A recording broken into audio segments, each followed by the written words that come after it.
글로벌 특파원 리포트 소식입니다. 자, 오늘은 영국과 브라질로 가볼 텐데요. 먼저 영국으로 가보도록 하겠습니다. 한국경제TV 안선아 영국통신원과 함께하겠습니다. 전날 마감한 유럽 증시 흐름부터 짚어주실까요? 네, 목요일 유럽 증시 모두 상승 마감했습니다. 영국은 보합권 0.02% 위로 마감했고요. 유로스톡 50 지수 프랑스 0.39%, 0.42% 상승했습니다. 네, 독일 지수도 0.78%대 상승 마감했습니다. 네, 영국 지수, 미국 증시가 추수감사절 연휴로 휴장하면서 전반적으로 거래가 잠잠했습니다. 검사 및 제품 테스트 회사 인터텍은 전년 대비 매출이 9% 성장 기록한 후 4.6% 상승했고요. 닥터마틴은 예상보다 약한 수요로 인해 연간 핵심 이익 마진이 작년보다 낮은 것으로 예상이 된 후 22.7% 급락하여 사상 최악의 날을 맞이했습니다. 보다폰과 임페리얼 브랜드, 내셔널 그리드는 배당금 지급 자격이 없이 거래되면서 지수에서 가장 큰 폭으로 하락했습니다. 네, 독일의 경우 11월 미국 연준 회의에서 금리 인상 속도 둔화 신호가 나온 후로 금리에 민감했던 부동산주들 상승에 힘입어 목요일 3개월 최고치를 기록했습니다. 모건 스탠리가 독일 부동산 회사 LEG 임모빌리엔의 주식을 비중 확대로 상향 조정한 후 6.8% 상승했고요. 세계 최대 분류 광고 회사인 아데빈타가 3분기 실적 호조를 보인 후 7.2% 급등했습니다. 반면 폭스바겐과 에어버스 그룹 0.5% 미만으로 하락 마감했습니다. 네, 프랑스의 경우 유니벨 로담코와 자동차주 르노가 3%대로 상승했고요. 월드라인 결제 시스템과 유로핀 사이언티픽 2% 중반대로 상승했습니다. 반면 프랑스 럭셔리 그룹들 약 후보권에서 마감했습니다.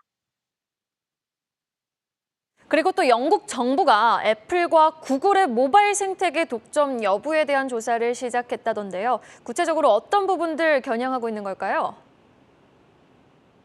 네, 현지 시각 수요일 영국 경쟁시장청 CMA는 애플과 구글의 심층 조사를 22일부터 착수한 것으로 확인이 됐습니다. 지난 6월 거대 기술 기업인 두 회사가 1년간의 조사 결과를 보였는데요. 모바일 생태계 시장 점유율, 특히 인터넷 브라우저와 클라우드 서비스 게임에서 독점하고 있다는 사실이 밝혀졌습니다.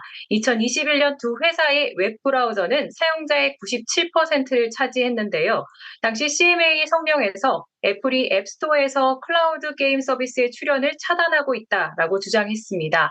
애플의 핵심 산업 중 하나인 게임 어플은 클라우드 게임이 어플 장치 배포에 방해를 받음에 따라 애플이 게이트키퍼로서 선점 우위를 갖게 되는데요. 이에 따라 동종 산업의 성장을 막게 되고 모바일 사용자도 더 다양한 이점을 놓치게 될 위험이 있습니다. CMA는 애플의 모바일 관련 제안에 대한 영국의 기업들의 불만을 듣고서 클라우드 게임 시장을 추가로 조사할 계획이라고 밝혔습니다. 워치독은 구글과 애플이 비즈니스 관행을 바꾸도록 법적 구속력이 있는 명령을 내릴 수 있다고 설명했는데요. CMA의 CEO인 사라 카델은 애플과 구글의 시장 지배 방식에 대한 새로운 디지털 시장 제도가 시행이 되면 이러한 종류의 문제가 해결될 가능성이 높아지므로 궁극적으로 경쟁과 혁신에 개선이 있을 것이라고 말했습니다. 네, 그리고 국내도 지금 잇단 파업 소식이 이어지고 있습니다. 영국 현지도 또 미국도 지금 줄줄이 파업을 예고하고 있지 않습니까? 영국에 대한 파업 배경과 함께 그로 인해 경제에 미칠 영향 종합적으로 좀 전해주시죠.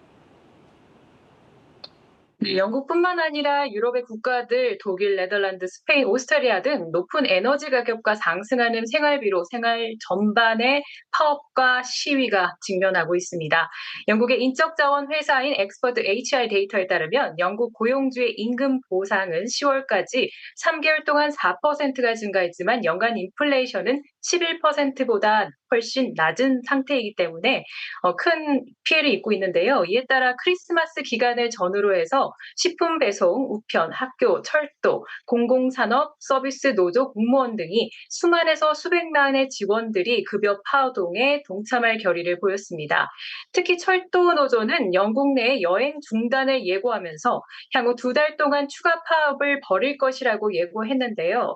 현재 영국 최대 민간 고용주 중 한 곳인 테스코는 이러한 위기를 직원들에게 좀 부담을 덜기 위해서 약 28만의 직원들에게 소액의 수수료를 지불하면서 계약 급여의 최대 25%를 선불로 받을 수 있게 조치 중입니다. 현재 영국의 경제 상황, 지난주 정부가 발표한 대안이 미흡함을 시사하고 있습니다. 영국은행이 정책 입안자인 캐서린 만은 목요일 인플레이션이 이달 초에 중앙은행의 예측 범위의 상단에 있을 것이라고 예측했고, 임금과 실질 가격이 현재 너무 빠르게 상승하고 있어 영국 경제가 2년 내에 인플레이션의 목표치인 2%가 되돌아가기에는 역부족이라고 말했습니다. CBI 수석 이코노미스트 안나 리츠는 지난주 영국 정부의 발표에서 두 가지 가장 시급한 문제인 비즈니스 에너지 지원 계획과 기술에 대한 접근은 거의 언급하고 있지 않다라고 전합니다. 이상으로 한국경제TV 영국통신원 안선아였습니다.